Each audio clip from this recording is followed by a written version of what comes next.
I absolutely get that everyone is sick and tired of AML being the topic of lots of conversations in Australian real estate. So this is based on the New Zealand experience because it's a really good analogue for what's going to happen in Australia.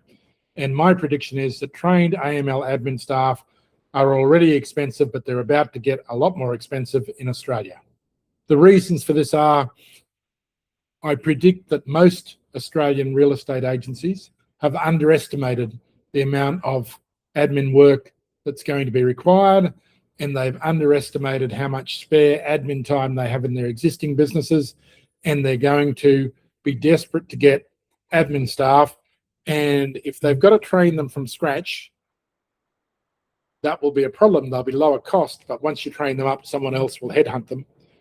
Or you'll go looking for people who are already trained in it. And because there's no history of AML in real estate, there's not going to be a big body of people who do it.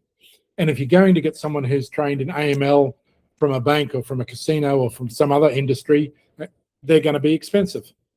So I think they're going to get a lot more expensive. Why am I telling you this? Why do I care? Well, I'm in the outsourcing business, and you can outsource your AML admin staff either in Australia or externally to where I am in the Philippines. And if you outsource them here in the Philippines, that's going to save you, my guess is 60 or 70% of the cost of using them locally. Now, you're going to have your admin, your compliance manager, AML compliance officer in Australia. That's in the legislation as far as I read the legislation. But you don't have to have the admin people to support that in Australia. I've been training teams of Filipinos here since January 2026 to be ready for this moment.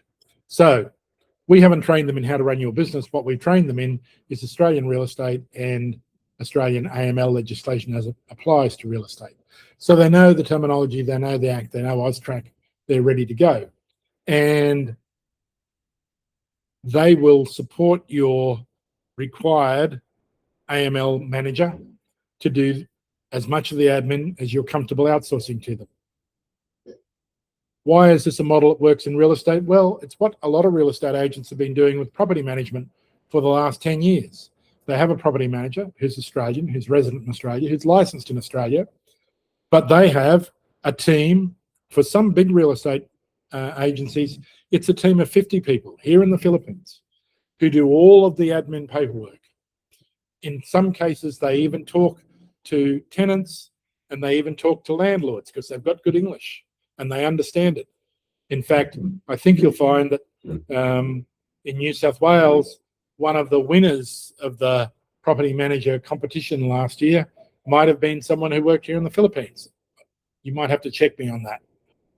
So that same model will work for every size real estate firm using AML admin staff in the Philippines, just like it does for property management.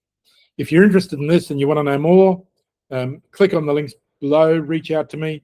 On the website, you can either book a call with me and I'm happy to talk about it, or you can download a document which we've researched and written about this as well, and we can send that to you. So I appreciate you sticking with me. I hope you've got the idea I'm trying to convey. If I've missed it altogether, reach out and I'll see what I can do. My email is My email is wayne@outsourcingfit.com, and I live and work in the Philippines and I've had 15 years experience in outsourcing. Thank you for your time, and if you're inclined, we really appreciate if you tick the buttons to tell us that you're still listening, the subscription, the like, the heart, whatever it happens to be. That inspires us to do more of this content. Thank you.